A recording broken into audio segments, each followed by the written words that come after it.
Hey guys, this is Lala Legacy and welcome back to another episode of SeaBed. So, let's jump right back in. Takako got bored of it. I see. Narasaki smiled. If you two were about equal, that means winning this would make me the best. I wonder about that. What do you mean? Narasaki asked as she continued to move her pieces. Was Narasaki plotting to distract me from the game with small talk, or was there another healthier reason for her sudden curiosity? I kept playing against the same opponent all the time. I knew her strong points, and most of her usual tactics. I could easily predict how the first halves of our matches would usually go. But with a new opponent, I have to keep observing every move and prepare myself for the unexpected.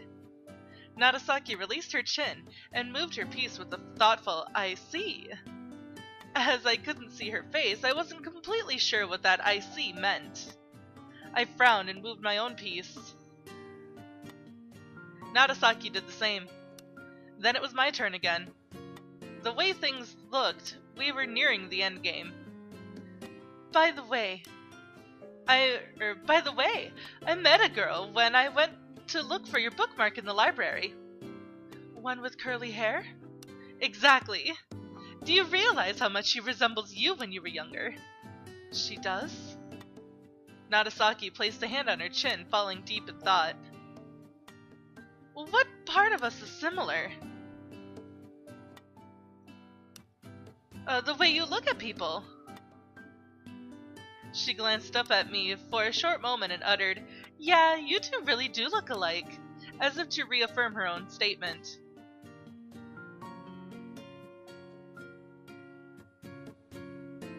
As our game neared its end, Narasaki began singing a song from an old movie, Daisy Bell. I tilted my book and gave her a hard look.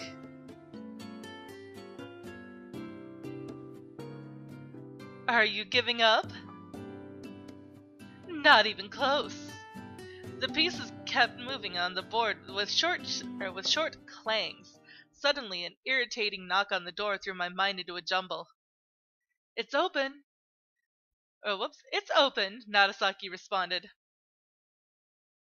I checked my wristwatch, but there was still some time until noon. The door slowly opened, revealing a doll-like girl. She wore a gray blouse and a long blue skirt. Its hem lingered maybe only 10 or so centimeters above the ground. It was the same girl I met at the library. The girl didn't move any further from the door and instead looked around with suspicious eyes. She looked at me, then at Narasaki, then at the chessboard between us. Do you remember your promise? Asked the girl as she looked at the notebook in her hands. Narasaki answered that she did. There's something I have to ask the person who stays here. You told me I'll be able to speak with her. Narasaki leaned closer to my ear. The girl looked at us with knitted brows. We were planning to meet with Miss Nanae's aunt in the afternoon, right? I'd like this girl to come with us if possible. The girl's eyes were transfixed on the silver bookmark on my desk, but she looked away as soon as she realized I followed her gaze and instead glared back at me. I don't mind. Thanks, said Narasaki in a small voice.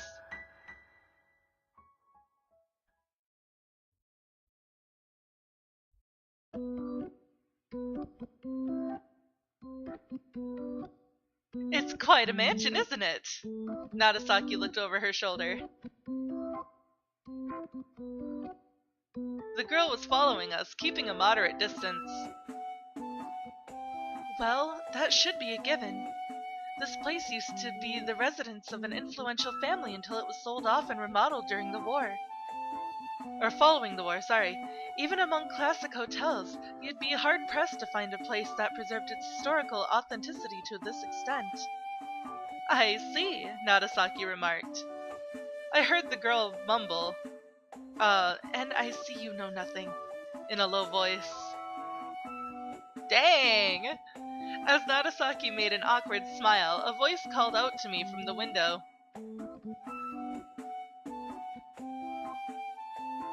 I looked outside and saw Nanae in a straw hat, leaning her back against the cart, or a cart. It was filled with little shovels, scissors, and other such equipment. Good morning, Sachiko! Weather's looking pretty good today, eh? She tilted her hat and looked at me. Huh? Kozue's with you? I didn't realize you knew each other. Nanae waved to the girl next to me. She returned her energetic greeting with a blank stare. What are you doing? Oh, whoops. What are you doing? Just playing with dirt. I'm gonna get some vegetables from the fields. She patted the bag of dirt on the cart. You okay with yam? Oh, it's one of my favorites. The forecast said it's going to rain in the evening, though. I know. But I'm not too worried about that. The weather in the mountains is usually all over the place anyway. So, what are you up to, Sachiko? We were on our way to greet your aunt. Oh, I see. I just passed her in the lobby, so she's probably already waiting for you. I see, thanks. We'll be on our way then. Kozue's going with you too? Yes. That's quite the peculiar group you have there. Now I'm almost curious about what you're planning to discuss. Anyway, don't worry too much about my auntie. The more people there are to talk to, the happier she gets. I'm glad to hear that, said Nagasaki.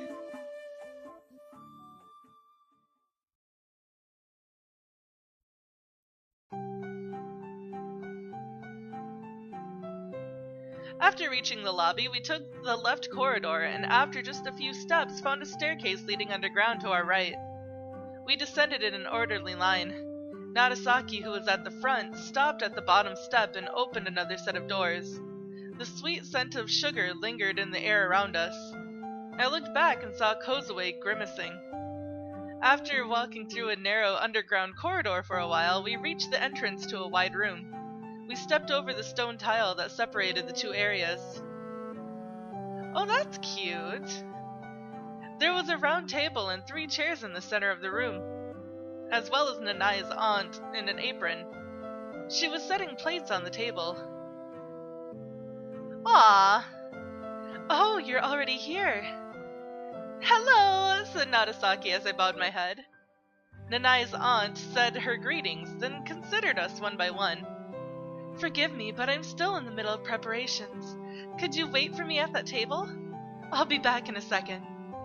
She then disappeared into another room with a tray in hand. Before she closed the door, though, I caught a glimpse of an old stove. Doing as I'd been told, I pulled back one of the nearby chairs and sat down. Kozue did the same. Nagasaki walked over to the sofa closer to the window and after brushing off some of the accumulated dust, collapsed on it with a sigh. The walls of the underground room were made of stone with a couple of wooden windows at the top. Through said windows, I could see the tree in the courtyard. I realized that the stairs next to Nagasaki's sofa led straight to it. Kozue, sitting in front of me, glanced around the room with an empty expression. Sorry to have kept you waiting. I turned around and noticed that Nanae's aunt had returned from the other room. She came closer to us, wiping her wet hands on her apron. Oh, it's not a problem. I'm sorry for bothering you at such a busy time. I tried standing up, but Nanae's aunt gestured for me to remain seated. Oh, I'm not busy at all. And even if I was, I'd prioritize a good conversation over anything else. The older a person gets, the gloomier their conversations become. So you see, I'm grateful for any chance that lets me spend time with you youngsters. She walked to the table and sat down in the one chair that still remained open. Nice to meet you. My name is Kay Lily. Just call me Lily, okay? Are you a foreigner? Asked Kozue. No, but I've spent a long time there. That's weird, said Kozue in a small voice. She chose not to pry any further. Is it? I like my name, though. Lily made a sour face, pretending to be hurt. She turned to me, noticing that I'd been looking for a chance to introduce myself as well. You're Sachiko, right? I've heard all about you from Nanae. She kept talking about what a beauty you were after she came back from Rome. It made her so excited that she learned you'd be dropping by for a visit. Narasaki let out a suggestive mumble. She might look all grown up, but she's still a child inside. She's not causing you any trouble, is she? Not at all. If anything, I'm the one causing her trouble, and she's the one looking after me. I think she makes an excellent landlady. You said it, Narasaki said. You said it, Narasaki added. I'm glad to hear that. Oh, and I've seen you at the library. Your name was, Lily gave Kozue a gentle smile. Kozue returned a blank stare. Did you forget what you came here for? Asked Narasaki. It's Kozue. Kozue looked at me and Narasaki, then finally introduced herself. All right, it was Kozue. Now I remember. I'm Lily, the caretaker of this inn. Nice to meet you. Lily placed her palm on the girl's small head, making Kozue's young face contort into a sour expression. Is the kitchen next door? I can smell something tasty from that direction. Lily then turned to me. Yes, that's right. After learning that I'd be having guests, I decided to put my old baking skills to use, you see. But things are not working out. I prepared things in advance, so it would only take a minute or two to serve you, but I must have lost my touch over the years. Oh, but don't you worry, I'm sure it tastes just fine. Do you happen to like sweet things? Yes. I looked toward the sofa. Lily shifted her gaze to Narasaki as well. I preferred them to be spicy food. They'd be perfect with some tea, I'm sure. They certainly are. Lily made a smile before turning to Kozue. What about you? I don't know. Kozue made a troubled face. My favorite is a foreign type of pastry. I'm sure you'll like it too. Lily glanced at the clock on the wall. They should be finished by the time this old clock strikes 2. Just hold on for a little while longer, okay? Is it going to be Spanish pastries? Yes, that's right! How did you know? I saw a picture of you in a Spanish bakery over at the cafeteria. Ah, I see. That certainly brings back memories. I worked at that place for 2 years. That bakery was run by a married couple. They would look after me like their own daughter. I mustered the courage to go overseas, but finding proper work wasn't all that easy. I had to work visa, but I couldn't speak the language. And just when my savings were about to run dry, I chanced upon that bakery. The husband spoke English, so we could communicate. I explained to him that I came to Spain to learn about cooking, but had no connections over here, nor any money left over. So he offered to let me live and work at his place. You went all the way overseas to study culinary arts? Yes, I wanted to learn about the national cuisines of a number of different countries. After Spain, I also visited France and Germany. But I was always planning to return to Japan eventually to work at this inn. You weren't thinking about staying overseas. I made a promise with Nana's mother that we'd build and run an inn together. Nanae's mother?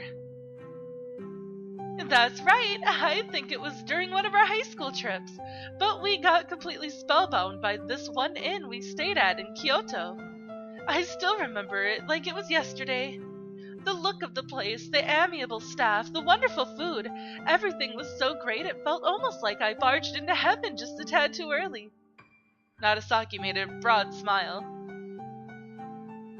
I think I know the feel. However, as far as I remember, the inns in Kyoto are mostly traditional Japanese-style buildings made out of wood. That detail never had any influence on you two? What charmed us was the otherworldly atmosphere inside. It felt as though we had traveled through time. We had all the choices in the world, so we decided to model our place according to what we liked the most. Nana inherited Miki's love for Western antiques.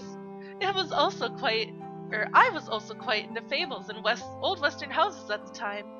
We also liked how the cafeteria and the library were designed. But above all else, we were lucky that this mansion belonged to Miki's family to begin with. She inherited it after the passing of her grandmother, and then we remodeled it according to her taste. Kozue, who was absent-mindedly looking around the room with a bored expression, suddenly raised her head. By the way, Kozue, didn't you come here to ask her about the mansion? Said Narasaki. Is it true that this place was a hospital before you took over? Lily turned to Kozue. I thought everyone had forgotten that rumor by now. In a way, you are right. This place was used as a sanatorium before the war. But it still belonged to the Fujisaka family. Its master at the time was a doctor and simply felt like he should lend some of his rooms to his long-term patients. I heard there were times when over 10 patients lived alongside him in the mansion. Kozue listened to Lily's story in complete silence. I heard the grandfather clock in the lobby chime the hour. I think the pastry should be ready by now. Let's continue this conversation over some snacks and a cup of tea. Kozue gave the clock on the wall a quick glance. Lily stood up. I'll help. Thanks! I stood up and followed Lily into the kitchen. Still seated, Kozue picked up her carrier bag from the ground, placed it on her knees, and pulled out a folder packed with documents. She then opened it up and put it on the table. Her bag seemed to be made of cloth and had an engraving of a lily on it.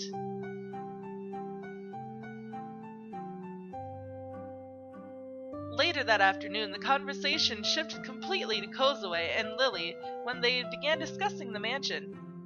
Lily brought out an old schematic and spread it out across the table. Kozue kept pointing at the various parts that piqued her curiosity. Why is this well in such an inconvenient location? There used to be a rear exit in the western wing. However, it got blocked as we expanded the cafeteria. No one was using that well by that time, though. Next, she pointed at the roof. Where does this chimney connect to? You noticed the most of interesting things. It's connected to the stove of this room. You saw the spiral staircase in the lobby, right?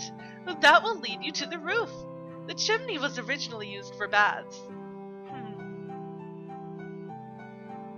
Her hand paused for a second before traveling to a pulveron, I think, in a white porcelain plate resting on the table.